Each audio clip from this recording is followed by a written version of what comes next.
Clock is ticking and the next big threat to the supply chain is looming. The possibility of the first national railroad strike in 30 years. Good evening and welcome to ABC Action News at 5. I'm Jamison Euler. And I'm Wendy Ryan. Thank you for joining us, everyone. About 60,000 railroad workers are set to go on strike after midnight Friday if their union reps cannot come to an agreement on a new contract with rail companies. Some of the unions already have tentative deals, but not all of them.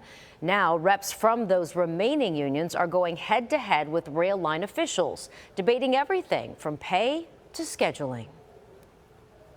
Just trying to get us some sick time to be able to take care of, one, ourselves, and two, our loved ones. That's what we're fighting for, is to quality of life. In the meantime, several rail lines are preemptively shutting down service. And to put that in perspective, about 30% of America's freight moves by rail. So we could see price hikes or lack of access to everything from gas and food to cars and consumer goods. And an industry trade group says a strike could cost the economy $2 billion per day. And you might be wondering how this will affect us here in the Bay Area. ABC Action News reporter Michael Paluska joining us now live with that. So, Michael, you talked with the experts today. How concerned are they about this? Wendy, you know, we just heard that number. You said 30%. The railroads carry so much of our freight in our industry. And the thing is, local trucking companies can't handle that. They can't handle a disruption in all that, even if we had enough truckers on the roads. We're in a shortage right now. So people are concerned that disruption to the railroads will cause a huge impact with shipping.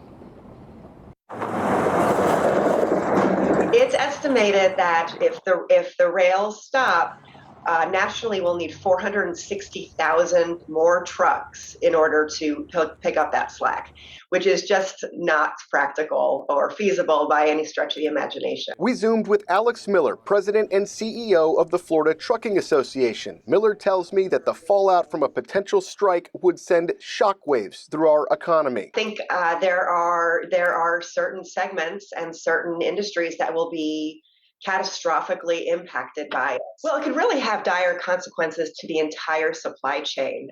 This for trucking and how the supply chain works. You know, we do not produce coal in Florida. It's imported from other states for our electricity, food, vegetables, corn syrup, chemicals, even the chemicals that we use to clean water for it to be potable for drinking. Amtrak preemptively canceling routes that could be followed by impacts to all long-distance and most state-supported routes as well. FDOT is also monitoring passenger disruptions to the Sunrail. The Florida Ports Council predicts that any railroad strike would have a very mild impact moving goods from ship to truck, a bit of good news in what's turning into a grim national picture. It risks harming families, it risks harming businesses and whole communities, and we have made that clear empathetically and repeatedly to both parties. And, you know, since the pandemic, we've already seen empty shelves in grocery stores. And here's another grim statistic. Right now, there are 80,000 truck drivers that are in a shortage. So we need 80,000 more truck drivers just to move industry right now. So everyone hoping that they can come to an agreement. We're live here in Tampa tonight. Michael Paluska, ABC Action News.